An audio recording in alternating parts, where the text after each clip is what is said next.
morning, my lovelies. Is your girl Somzi, and I just saw this video this morning. How Harrison Gills died.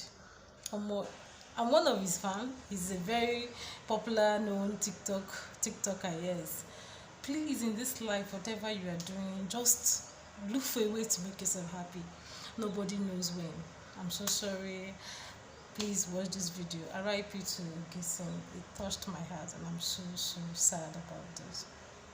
The doctor said I don't have a whole lot of time left. You're looking at Harrison Gilks, a TikTok creator who made a bucket list and documented the last moments of his life after knowing he had a terminal disease. I'd like to make a little series called maybe like bucket list series.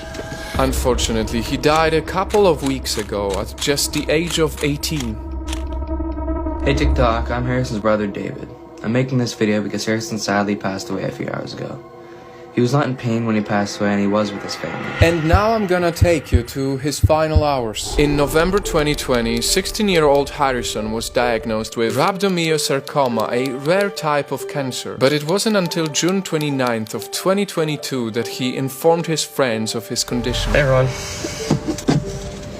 This isn't the normal type of stuff I post, but found out today, or it was kind of confirmed to me, that I have terminal cancer. That day, Harrison did something big that I hope perhaps inspires some of you to go out there and do things you've never done before. The reason I'm making this and I'm, putting it out there is I'd like to make a little series called maybe like bucket list series. I'm gonna go out and do a bunch of stuff that I've always wanted to do. Maybe skydiving or, just stuff along those lines. Bucket list series, part 1. Follow if you want. This very video made him grow an inspiring movement of thousands of followers on TikTok. 2 days later, on the 1st of July, he had his first chemotherapy. And so he immediately started his bucket list journey. He didn't want to waste any time understanding how precious life is. On July 3rd, he gave his followers an update on what he would do first in his bucket list series. Alright, part 2 of the bucket list series. So, going to Cavendish Beach Music Festival on the 7th, and I'd like to say a big thank you to all the donations and stuff. On the 12th of July, as he began his bucket list experience, he had this to say. Hey everybody, update number 2 here. He took me in his little 2-seater airplane, showed me around the city from the sky. It felt like, knowing that he might die, the list of the things he wanted to do was just getting longer and longer. He wanted to live life to the fullest, but the illness was stopping him. It just got worse and worse. They did a scan on me, and that's when they seen the cancer, and it was in my prostate, and it was about the size of a grapefruit. To everyone's happiness, it seemed like his family, friends and followers' prayers worked, because after 2 months of no updates on his socials, Harrison finally posted an update on August 25th. Life update. I've been keeping it pretty low-key, just hanging out, enjoying my summer. I did my first scan to see how chemo is working, and it was also a scan where the big tumor in my prostate stopped growing for now, and the ones in my lungs have only grown a little bit. So I take it as good news. He assured his friends and followers that he was okay, even jokingly requesting them on August 28th to do something for him as part of his bucket list series. Alright TikTok, I need your guys' help with something on the bucket list. So as I mentioned, I'm going to LA, and in LA is Nelk, and I've always wanted to ascend with them. It's been on my bucket list, so. Then on September 8th, 2022. Hey everyone, well, bucket list update here. Over the weekend I went to Quebec City, as you can probably tell by my voice. I went down there and I had a great time with 3 of my really good friends. I'm going to LA. Pretty excited for it. Harrison was a huge fan of hockey, so he made sure he went to watch a lot of games. Until October 21st, when he turned 18, and he worried people because he didn't post anything about it for the next 2 months. But on November 17th, his inspired followers finally hear from him again. I know I haven't been posting much lately, but I see your comments. I'm still here. The chemo I did all summer, it didn't really work.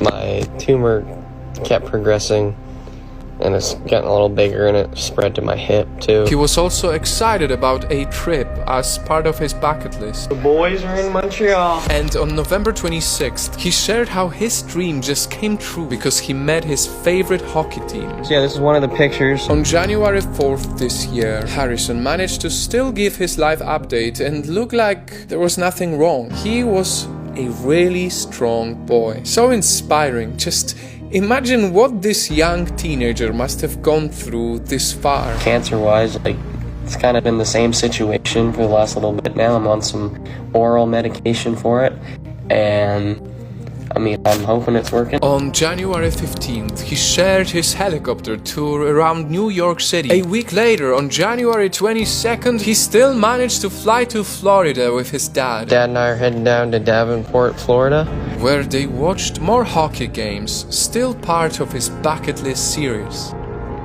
But his next update would alarm everyone who was rooting for him. Hey guys, just thought I'd give you a little update. So, Florida was great. I wasn't feeling that great at the Lightning game, and we were due to come home the next day anyway.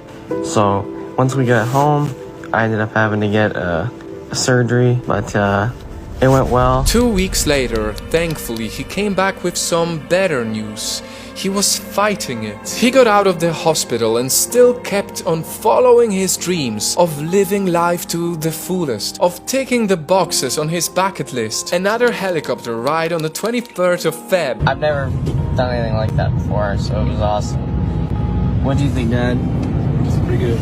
And a gondola ride the next day. We hit the gondola. It was a great day overall. And this was him on February 25th. I'll see you guys then. I'm just excited to sleep, honestly. And on 26th, I'm so tired. but somehow he still managed to surprise his followers when on March 8th, he posted a video that he was in Mexico. No one knew at that time it was going to be his final destination. Hey everybody, I'm in Mexico, specifically Cancun.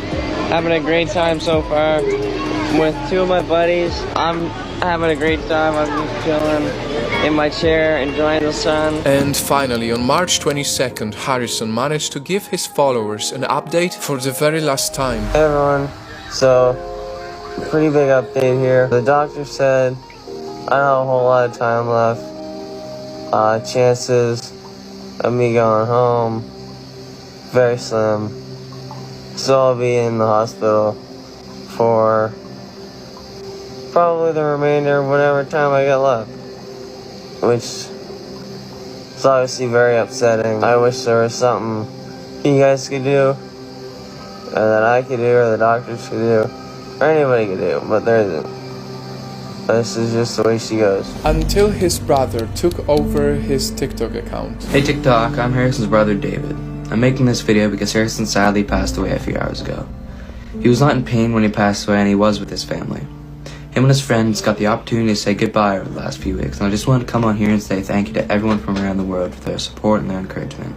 It really did mean a lot to him. This is both a sad and a happy story, and I wanted to talk to you about it today because I believe that we all can learn something from this young boy. Of course, it's sad because Harrison died so young, but also happy because he died doing the things he loved. He had no regrets. He wasted no time. So if there's one thing we can all learn from the final hours of Harrison Gilkes, is to perhaps not wait for the time when we don't have much time left. Perhaps to live our lives to the fullest, making our baby steps towards our little dreams, our little moments of appreciation. To some, life is short.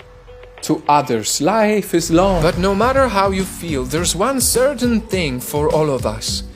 We are all going to die someday. And it is a well-known fact that a vast majority of people who give interviews in their final hours, they always say, I wish I spent more time living my life to the fullest. I wish I spent more time with my family. I wish I said more I love yous. I wish I focused on different things in life. Remember this tomorrow when you wake up, because I know deep down inside, Night Fam, that no matter where you come from, no matter where you are, no matter what you're going through right now, you deserve to live the best life to be happy. So don't wait for the time when you don't have time anymore. Start living your life big by using the power of all the tiny, small things around you. So I guess that wraps up the video. I love you guys. Thank you for all the support throughout everything. Bucket list complete.